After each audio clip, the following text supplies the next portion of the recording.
Senior leader लैन कासिम खान साहब, आरिफ मोहम्मद खान साहब, अहमद हुसैन साहब, हमारे पार्टी के स्पोर्ट्स पर्सन इमदाद साहब और ऐसे पूरे लीडर के मैं तहे दिल से शुक्रिया अदा करता हूँ। आज हमें इस कदरी के मुकाम में हमारे बुजुर्ग, हमारे लीडर लैन पी कासिम साहब की सदारत में इस मीटिंग को हमें तय किया गया। आने वाले इलेक्शन 24 तारीख के इलेक्शन में हमें लैन कासिम खान साहब की सदारत में इलेक्शन लड़ना चाहिए कि ये बहुत बड़ा एक्सपीरियंस है। मैं एक सीधी इलेक्शन लड़ गई, MLC इलेक्शन लड़ गई, ML इलेक्शन लड़ गई, MP इलेक्शन, इनकी बहुत एक्सपीरियंस है। इनकी एक्सपीरियंस हमें शेयर करके इनकी एक्सपीरियंस से हम इलेक्शन आगे बढ़ना चाहें। इनका सलाह, इनका सजेशन, इनका एडवाइस पे इंशाल्लाह हम इलेक्शन में आगे बढ़ेंगे। रहा मसला इलेक्शन का, इलेक्शन जो आने रही बहुत बड़ा आजमाइश वक्त है मुसलमानों के खास है। ये इलेक्शन बहुत हथियार हमारा जो है वोट है, वोट जो है हमारा सही तरीके इस्तेमाल करना हमारी बहबूदी के लिए, हमारी रहमत के लिए, मुसलमानों की हिफाजत के लिए। एक सेक्युलर पार्टी है Congress party. Congress party secular party है जिसके अंदर SC ST BC माइनॉरिटीज़ के लिए हिफाजत के लिए हमें कांग्रेस पार्टी को कामयाब करना सबका फ़र्ज बना। ये पार्टी कोई मुसलमान की पार्टी नहीं, कांग्रेस पार्टी इसके अंदर मुसलमान, हिंदू, सिख ईसाई सब मिलके ये पार्टी को कांग्रेस पार्टी बनाना हमें बहुत ज़रूरी है। राहुल गांधी को प्रधानमंत्री बनाना बहुत ज़रूरी है। आज हिंदुस्तान 100 साल पीछे हो गए, अब आगे 100 साल लेकर जाना हो तो राहुल गांधी प्राइम मिनिस्टर बनना, कांग्रेस पार्टी आगे बढ़ना। हमें उम्मीद है कि इस जगह में ही अल्लाह ताला हमने इंशाल्लाह कामयाब बनेगा। हमें लैन पी कासिम साहब की सर्विसेज, उनकी खिदमत हमें इंशाल्लाह लेके उनकी आशीर्वाद लेके, उनकी दुआ लेके हम आगे बढ़ेंगे। इसके अंदर हमारे साथ आरिफ मोहम्मद खान से भी मेरी अपील है कि कांग्रेस पार्टी को वोट दें, चाहे MP का हो, MLA हो, और कांग्रेस पार्टी को वोट देकर कामयाब बने। इसके अंदर तुम्हें सब साथ देना। अब मैं तमाम लोगों का शुक्रिया अदा करता हूँ। భారతదేశంలో మతోన్మాదంతో అధికారంలోకి వచ్చిన వ్యక్తి ఎవరైనా ఉన్నారు అంటే స్వాతంత్రం వచ్చిన తర్వాత నరేంద్ర మోడీ ఒక్కడే. నరేంద్ర మోడీ అనే వ్యక్తి భారతదేశాన్ని సర్వనాశనం చేసినట్టు ఇంతకుముందు ఉన్న ప్రధానమంత్రులు ఎవరు కూడా నాశనం చేయలేదు. ఇది ముఖ్యంగా ఏ మతాన్ని అయితే వాడుకుంటున్నారో ప్రధానమంత్రి ఆ మతవాదులు గుర్తించాల్సిన అవసరం ఉంది. ముఖ్యంగా హిందూ సోదరులు చెప్తున్నాం, కళ్ళు తెరవాల్సింది ముస్లింలు కాదు, కళ్ళు తెరవాల్సింది హిందూ సోదరులు. హిందువుల పేరుతో హిందువుల ఆస్తులు అంటే భారతదేశ ఆస్తులు, హిందువులు, సాయిబులు, క్రిస్టియన్లు మొత్తం అందరూ కూడా ఏదైతే దేశాన్ని నిర్మించుకున్నామో అందరి ఆస్తుల్ని మన మధ్యన చిచ్చు పెట్టి భారతదేశ రంగ సంస్థలన్నిటినీ కూడా అమ్మేసిన వ్యక్తి దరిద్రుడు ఎవడన్నా ఉన్నాడు అంటే అది నరేంద్ర ప్రధానమంత్రి ఒక్కడే. ఇది ఎందుకు చెప్తున్నామంటే ఆంగ్లేయులు భారతదేశాన్ని వదిలిపోయేటప్పుడు భారతదేశంలో తినడానికి కూడా గింజలు లేవు. చరిత్రను ఒకసారి మీరు చదవాల్సిందిగా నేను అందరినీ కోరుకుంటున్నా. హిందువులను, ముస్లింలను, క్రిస్టియన్లు, భారతదేశ నివాసులు ఎవరైతే ఉన్నారో ప్రతి ఒక్కరూ కూడా చదవాల్సిన అవసరం ఉంది. భారతదేశము ప్రజలు ఇప్పుడున్న జనరేషన్ అనుకుంటున్నట్టు అలాంటి G5 ఫోన్లు కానీ, ఇప్పుడున్న ఆర్థిక పరిస్థితులు కానీ, ఇప్పుడున్న వ్యవస్థలు కానీ మనకు స్వతంత్రం వచ్చినప్పుడు లేవు. ఆ రోజు కాంగ్రెస్ పార్టీ ఆనాటి ప్రధానమంత్రి నెహ్రూ గారు తీసుకున్న ప్రజా సంక్షేమ పథకాల వల్లే భారతదేశంలో ఈరోజు మనము ఇన్ని వ్యవస్థల్ని, బ్యాంకుల వ్యవస్థ కావచ్చు, ప్రభుత్వ రంగ సంస్థలు, పెట్రోలియం ప్రొడక్ట్స్ కావచ్చు, ఎయిర్పోర్ట్స్ కావచ్చు, రైల్వేస్ కావచ్చు, LICలు కావచ్చు, IITలు కావచ్చు, మొత్తం నిర్మాణాన్ని కూడా, అణుబాంబుల నిర్మాణాన్ని కూడా తయారు చేపట్టింది కూడా కాంగ్రెస్ పార్టీ హయాంలోనే. సిగ్గు శరం లేకుండా బీజేపీ వాళ్ళు ఏమంటున్నారంటే మేము వచ్చిన తర్వాత అభివృద్ధి అంటారు. నిజమే, అభివృద్ధి ఏం చేశాడో తెలుసా మీ నరేంద్ర మోడీ? ఆ భారతదేశానికి స్వతంత్రం వచ్చిన తర్వాత 70 సంవత్సరాల వరకు 55 లక్షల కోట్లు అప్పు ఉంటే నరేంద్ర మోడీ వచ్చిన ఈ 10 సంవత్సరాల కాలంలోనే దానికి 3 ఇంతలు అంటే 155 లక్షల కోట్లు అప్పు చేసి భారతదేశంలో ఉన్న ప్రభుత్వ రంగ వ్యవస్థలన్నిటిని కూడా అమ్మేశాడు. అప్పు చేసి కూడా మీరు గమనించాల్సిన విషయము, ఏ వ్యవస్థల్ని కూడా నిర్మాణం లేదు, అన్ని మొత్తం అమ్మేశాడు. రైల్వేస్ అమ్మేశాడు, BSNL అమ్మేశాడు, LIC అమ్మేశాడు, ఎయిర్పోర్ట్స్ అమ్మేశాడు, మొత్తం అమ్మేశాడు. ఏంటివి లేవు, పెట్రోలియం ప్రొడక్ట్స్ అమ్మేశాడు, ఇవన్నీ కూడా అమ్మేశాడు. అమ్మేసి దానివల్ల ఏమన్నా ప్రజలకు ఏమన్నా ప్రయోజనమా? ఎవరికైనా ఉద్యోగాలు వచ్చాయా? ఎవరైనా బతుకులు బాగుపడ్డాయా? ఏం లేదు. అదానీలు అంబానీలకు రుణాలు ఇవ్వడము, అప్పులు ఇవ్వడము, వాళ్ళకు రుణమాఫీ చేయడం, లక్షల కోట్లు ప్రజాధనం భారతదేశ ప్రజాధనాన్ని వాళ్ళకు ఇచ్చి రుణమాఫీ చేయించాడు. మేము గమనించాల్సిందిగా కోరుకుంటున్నాం ఒకటే విషయం, సాయిబుల పేర్లు చెప్పి, ముస్లింల పేర్లు చెప్పి మిమ్మల్ని దోచుకుంటా ఉన్నాడు. మీరు కళ్ళు తెరవండి. మొదట ఇంతకుముందు మా తమ్ముడు ఆరిఫ్ అలీ చెప్పినట్టు మీకేమైనా 10 పైసలు ఏమైనా తక్కువ ఇస్తానా? ఎవ్వరికి తక్కువ ఇలా ఎవ్వరికి ఇవ్వడు. వాళ్ళు సొంత అంతకుముందు చెప్పినట్టు భార్యను కూడా సరిగ్గా చూసుకోలేనాడు. ఆ సంసారాన్ని నడుపుకోలేనాడు. వాడిని నమ్మి మీరు దేశాన్ని మతం మతం మతం అని చెప్పేసి మతం పేరుతో అధికారంలోకి వచ్చాడు. మీరు కావాలంటే మీరు చెప్పినట్టు కూడా నేను ఛాలెంజ్ చేస్తున్నా. మీరు ఆర్టీఏ ప్రకారం అడగచ్చు. ప్రభుత్వ రంగ వ్యవస్థలన్నీ కూడా అమ్మేశాడు. 155 లక్షల కోట్లు అప్పు చేశాడు. ఏదైనా నిర్మాణం చేశాడా? కొత్త నిర్మాణాలు ఏమైనా ఉన్నాయా? ఒక్కటి కూడా చెప్పట్లేదు. ఏం చేశాడు తెలుసా? రామ జన్మభూమి పేరుతో ఆ రోజు రామ ఆద్వాని మొదలుపెట్టినప్పుడు కూడా హనుమాన్ ట్రస్ట్ పేరుతో వేల కోట్ల రూపాయలు వసూలు చేసి మీ దగ్గర నుంచి అందరినీ తినేసి ఆ డబ్బుల్ని కూడా లాస్ట్కు పూజారులు అడిగారు. ఆనాడే 1400 కోట్ల రూపాయలు వసూలయ్యాయి భారతదేశంలో. ఈ డబ్బు ఏమైపోయింది చెప్పు నరేంద్ర మోడీ అని ఆ పూజారులు అడిగారు. ఎవరు? అయోధ్య రామ మందిర పూజారులు అడిగారు. దానికి కూడా జవాబు లేదు అతని దగ్గర. ఇలాంటివన్నీ మోసకార్యం మాటలు చెప్తూ మిమ్మల్ని అందరినీ మోసపుచ్చుతూ భారతదేశాన్ని సర్వనాశనం చేస్తున్న మోడీ నుంచి, కబంధ హస్తాల నుంచి మనమందరం బయటపడాలంటే, దేశం బాగుపడాలంటే బీజేపీని దేశం నుంచి తరిమి కొట్టాల్సిన అవసరం ఉంది. కాబట్టి కాంగ్రెస్ పార్టీకి ఓటు వేసి, హస్తం గుర్తు మీద ఓటు వేసి రాహుల్ గాంధీ గారిని ప్రధానమంత్రి చేసుకుంటే దేశం అంతా కూడా బాగుంటుందని చెప్పి ఈ సందర్భంగా తెలియజేసుకుంటూ ఉన్నాను. Thank you. అదేవిధంగా ఈరోజు హిందూపురం పార్లమెంటరీ అభ్యర్థి ప్రచార నిమిత్తం కదిరికి వచ్చారు. ఆయన మహమ్మద్ సమద్ షాహీన్ గారు.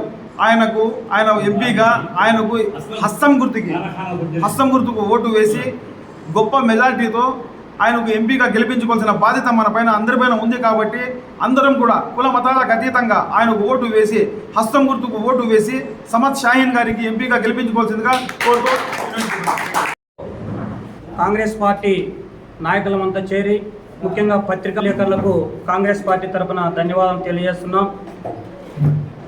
10 సంవత్సరాలు ప్రత్యేక హోదా ఇస్తానని చెప్పి సాక్షాత్తు తిరుపతి వెంకటేశ్వర స్వామి క్షేత్రంలో ఇంత మట్టి, ఒక జగ్గు నీళ్లు తెచ్చిచ్చిన మోడీ గారు మీరు మరొకసారి ఆంధ్రప్రదేశ్లో కుయుక్తులు పన్నుతున్నారు. ఈ కుయుక్తులకు ఈసారి 2024లో కాంగ్రెస్ పార్టీ మేము నీకు అంతం చేయబోతున్నాం. మీకు నరేంద్ర మోడీ గారు, మీరు ఎలక్షన్లు మాత్రమే మీకు గ్యాస్ ధరలు గుర్తొస్తాయి, పెట్రోల్ ధరలు గుర్తొస్తాయి, మిగతా సమయంలో పెంచుకుంటూ పోయేది గుర్తొస్తుంది. దయచేసి మీరు ఆంధ్రప్రదేశ్లోకి రాకుండా పోవడమే చాలా ఉన్నతమని మేము తెలియజేస్తున్నాం. మీకు ముఖ్యంగా మణిపూర్లో కాంగ్రెస్ పైన 2 వర్గాలను మీరు పురిగొల్పి, కార్యకర్తలు పురిగొల్పి మైనార్టీలైనటువంటి మా క్రిస్టియన్ సోదరులు మీరు నానా ఇబ్బందులు పెట్టారు. అది ఈనాడు భారతదేశం అంతా విచ్చలవిడిగా సోషల్ మీడియాలో పాకింది. మీకు పుట్టగతులు ఉండవని మేము కాంగ్రెస్ పార్టీ సత్యసాయి జిల్లా జనరల్ సెక్రటరీ మునికుమార్గా హెచ్చరిస్తున్నాం. Narendra Modi go back. Congress party Rahul Gandhi ఆధ్వర్యంలో మేము సంచలనం రేపబోతున్నాం. మా పార్టీని పటిష్టంగా నిర్మాణం చేయబోతున్నాం. కాంగ్రెస్ పార్టీ రాహుల్ గాంధీ బలపము కట్టుకొని వీధి వీధి ఎండనక వాననక జోరున జోడో యాత్ర చేస్తున్నాడు. నరేంద్ర మోడీ గారు మీరు కాంగ్రెస్ ఖాతాలను లాక్ చేస్తారు, కాంగ్రెస్ కార్యకర్తల పైన దాడులు చేస్తారు, కాంగ్రెస్ కార్యకర్తలను జైల్లో పెడతారు. మీరు ఇదే ఆంధ్రప్రదేశ్కు ఏ మొగం పెట్టుకొని ఓటు అడగడానికి వస్తున్నారు? ముఖ్యంగా చంద్రబాబు నాయుడు గారు కానీ, జగన్మోహన్ రెడ్డి గారు కానీ మీ స్వలాభం కోసమే నరేంద్ర మోడీ గారితో పగలు మీరు ప్రచారం చేస్తున్నారు, నైట్ జగన్మోహన్ రెడ్డితో మీరు మాట్లాడుతున్నారు. ఇది నిజం కాదా? ఎవరిని మొబ్బెట్టాలని మా కాంగ్రెస్ కార్యకర్తలను, మా కాంగ్రెస్ పార్టీని మీరు ఏమీ చేయలేరు. 24లో రాహుల్ గాంధీ ప్రధానమంత్రి కాబోతున్నారు. మేము మిమ్మల్ని బట్టలు విప్పి వీడదీసి నరేంద్ర మోడీ గారు మీకు హెచ్చరిస్తున్నాం. ఎవరయ్యా మీరు కాంగ్రెస్ని విమర్శించడానికి? రాహుల్ గాంధీని విమర్శిస్తావు, సోనియా గాంధీని విమర్శిస్తావు, ఖర్గేను విమర్శిస్తావు, ఎస్సీలను విమర్శిస్తావు, అదే ఎస్సీలను ఓటు అడుగుతావు. ఏమొక్కుంది నీకు? క్యాస విగ్రహాలు పెట్టారు, కొన్ని వందల కోట్లు పెట్టి. ఏం ప్రయోజనం అని అడుగుతున్నాం. కొన్ని వందలు పెట్టి మీరు గుళ్ళు గోపురాలు కడుతున్నారు, కట్టండి. కాకపోతే ఆ ధనం అంతా మా ప్రజలదే. భారతదేశంలో కాంగ్రెస్ పార్టీ ప్రజాస్వామ్యాన్ని నిర్మించింది. భారతదేశంలో స్వతంత్రాన్ని కాంగ్రెస్ పార్టీ తెచ్చింది. నువ్వు ఏ ముఖం పెట్టుకొని కాంగ్రెస్ పార్టీని విమర్శిస్తావు ఈనాడు? నీకు సిగ్గుంది అసలుకు? నీకు రక్తం ఉంది అసలుకు? నువ్వు ఏ ముఖం పెట్టుకొని ఆంధ్రప్రదేశ్లో ఎలక్షన్ చేస్తావు? మేము అడుగుతున్నాం. ఈనాడు కాంగ్రెస్ ప్రభుత్వం, ఈనాడు కొందరు మాట్లాడుతున్నారు, అవగాహన లేనటువంటి నాయకులు మాట్లాడుతున్నారు. కదిర్లో ఇందిరాగాంధీ విగ్రహం పెడతామండి, మేము పెడతాం, సమయం వచ్చినప్పుడు పెడతాం. ప్రతిదానికి సమయం ఉంది. కాంగ్రెస్ పార్టీ దేశాన్ని నిర్మించిందండి. కాంగ్రెస్ పార్టీ విగ్రహాలు పెట్టడానికి సమయం లేదు కాదు. కాంగ్రెస్ పార్టీ విగ్రహాలు పెట్టడం చూడలే, నిర్మాణం కోసం మేము పాటుపడుతున్నాం. గతంలో 62 సంవత్సరాలు కాంగ్రెస్ పార్టీ భారతదేశాన్ని రైతు పక్షాన కానీ, ఉపాధి పక్షాన కానీ, నిరుపేదల పక్షాన కానీ, ముస్లిం మైనార్టీ బడుగు బలహీన వర్గాల పార్టీ కాంగ్రెస్ పార్టీ. ఈనాడు మీరండి నీతులు చెప్పేది కాంగ్రెస్ పార్టీకి. తస్మాత్ జాగ్రత్త. మోడీని హెచ్చరిస్తున్నాం. మీరు మా పార్టీ గురించి మీరు తీసేయండి.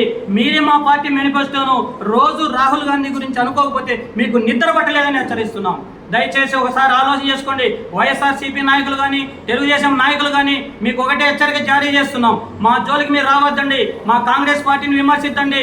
మా కాంగ్రెస్ పార్టీ ఎమ్మెల్యేలు కానీ, ఎంపీలు కానీ విమర్శిద్దండి. మీరు ఈనాడు మీరు 2 గంటల సమయంలో, 1 గంట సమయంలో మా అభ్యర్థులు పెంచుకొని మాట్లాడలేదా? మీరు ఎందుకు మాట్లాడుతున్నారు? మీరు మా పార్టీ వాళ్ళతో మీకేం సంబంధం అని మాట్లాడుతున్నారు. ఏమనంటే కదిర్లు విగ్రహం లేదంటారు.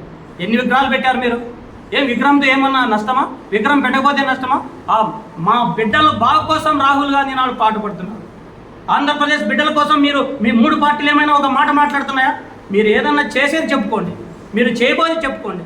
మా కాంగ్రెస్ పార్టీ చేయబోయేది చెప్తున్నాం. 2 లక్షల రుణమాఫీ చేస్తామంటున్నాం. మేము కేజీ నుంచి పీజీ వరకు ఉచిత విద్య ఇస్తామంటున్నాం. ముస్లిం మైనార్టీలకు మా పార్టీ అండగా ఉంటుంది అంటున్నాం. క్రిస్టియన్ మైనార్టీలకి మా పార్టీ అండగా ఉంటుంది అంటున్నాం. రైతు రుణమాఫీ 4 చిన్నల నుండి ఫ్రీగా ఇస్తామంటున్నాం. 8,333 రూపాయలకు ప్రతి మహిళకి ఇస్తామంటున్నాం. 1,00,000 రూపాయలు సంవత్సరానికి మహిళకి ఇస్తామంటున్నాం. ఇంకేం కావాలండి? మీరు ఎందుకు మా పార్టీ గురించి విమర్శిస్తారు? మీరు మా హిందూపురం పార్లమెంటు భారీ మెజార్టీతో సమాజ్ షాహీన్ గారు గెలవబోతున్నారు. ఆయన పార్లమెంటుకి అడుగు పెట్టబోతున్నారు. మేమన్ని లెక్కలు ఒప్పచెప్తాం, మీ లెక్కలు రాబడతాం. మీ నానాడు ఏమో చెప్పా, ప్రతి ఒక్క క్యాండిడేట్కు బీయింగ్ కార్డు ఉన్న ప్రతి ఒక్కరికి 15 లక్షలు నల్లధనం చేస్తామన్నావు. ఎక్కడేసావు? ఎందుకు వేసావా? మీరు మీ పార్టీ రాకముందు పెట్రోల్ ఎంత ఉంది? మీ పార్టీ కండక్ట్ చేసిన తర్వాత పెట్రోల్ రేట్ ఎంత ఉంది? డీజిల్ రేట్ ఎంత ఉంది? నిత్యావసర ధరల రేట్ ఎంత ఉన్నాయి? ఎవరినండి మీరు మభ్యపెట్టేది? ప్రజలకు తెలియదు అనుకుంటానా? సోషల్ మీడియా పెరిగిపోయింది. ప్రతి ఒక్కరి చేతిలో ఇప్పుడు అద్దం ఉంది, అద్దం చూసుకుంటున్నారు. మోడీని ఎలా అద్దం వెనకల నిలబెట్టాలని పొద్దు మా ఆంధ్రప్రదేశ్ ప్రజలు ఆలోచన చేస్తున్నారు. మీకు 13 రోజులే సమయం ఉంది. మా ఆంధ్రప్రదేశ్లో ఏమైనా జరగవచ్చు. తెలంగాణలో మేమే వచ్చాం, అటో కర్ణాటకలో మేమే వచ్చాం. మీరు అంటున్నారు ఎక్కడా లేదని. కాకపోతే సింత తెచ్చిన పులుపు సాగదనే ధోరణిలో మా కాంగ్రెస్ పార్టీ పుంజుకుంటా ఉంది. 24లో మీకు మేము జవాబు చెప్తాం. కాబట్టి సభాముఖంగా మాకు ఇచ్చిన సమయాన్ని, ముఖ్యంగా మీడియా మిత్రులకు మేము ఒకటే చెప్తున్నాం. కాంగ్రెస్ పార్టీ గురించి ఎంత లోతైనా మీరు తీసుకుపోండి. ఎందుకంటే ఈరోజు పేపర్ కానీ, మీడియా కానీ ఉంటేనే ఏ పార్టీ అయినా నిలబడేది. కాబట్టి మాకు పేపర్లు లేవు, మాకు మీడియా లేదు. మీరే మాకు సహకరించాలని మీడియా మిత్రులు కోరుకుంటూ నాకు ఇచ్చిన అవకాశాన్ని ముగిస్తున్నాను. ముఖ్యంగా మన భారతదేశంలో ఇప్పుడు మన హిందూపూర్ పార్లమెంటరీ అభ్యర్థి షాహీన్ సమద్ గారితో సహా, మన ఖాసిం ఖాన్ గారి నాయకత్వంలో షాహీన్ సమద్ గారితో సహా మెంబర్ ఆఫ్ పార్లమెంట్గా భారతదేశంలో హిందూపూర్ పార్లమెంట్ అభ్యర్థితో సహా ప్రతి ఒక్క ఆంధ్రప్రదేశ్లో కానీ, సౌత్ ఇండియాలో కానీ, నార్త్ ఇండియాలో కానీ కాంగ్రెస్ పార్టీకి గెలిపించకపోతే, రాహుల్ గాంధీ గారికి ప్రధానమంత్రి చేయకపోతే రాబోయే దినాలలో నరేంద్ర మోడీ నాయకత్వంలో, అమిత్ షా నాయకత్వంలో ఒక మైనార్టీ, ఒక ఎస్సీ, ఒక ఎస్టీ, ఒక బీసీలకు ఓట్ల హక్కు కూడా కూర్చేస్తాడని చెప్పి నేను తెలియజేస్తూ, ముఖ్యంగా నేను ఒకటే తెలియజేసుకుంటున్నాను. ఈ మధ్య కాలంలో ఏందో కాంగ్రెస్ పార్టీ వస్తే అది ఏందో ఇది తీసుకొని లాక్కుంటారు, అది టాలీవుడ్ లాక్కుంటారు అని చెప్పి ఒక పుకారాన్ని లేపించారు మన నరేంద్ర మోడీ గారు. అయ్యా నరేంద్ర మోడీ గారు, మీకు 2 చేతులతో దండం పెడతానయ్యా. పాత్రిక మంత్రం ముందర మీకు 2 చేతులతో దండం పెడతానయ్యా. మీకు పాదాభివందనం చేస్తానయ్యా. మీ భార్య తాలిబొట్టు కాపాడలేకపోతే మీరు ఇతర వాళ్ళతో ఆ తాలిబొట్టు ఏంది కాపాడతారని చెప్పి తెలియజేయాలని చెప్పి నేను పత్రికాముఖంగా డిమాండ్ చేస్తున్నాను. రాబోయే ఎన్నికల్లో కాసిం ఖాన్ గారి నాయకత్వంలో ఇక్కడికి ఎంతమంది ఉన్నారో వాళ్ళందరికీ నేను మనవి చేసుకుంటాడా, నేను ఛాలెంజ్ చేస్తాడా, మన హిందూపూర్ పార్లమెంటరీ అభ్యర్థి షాహీన్ సమద్ గారికి ఖచ్చితంగా గెలిపిస్తాము.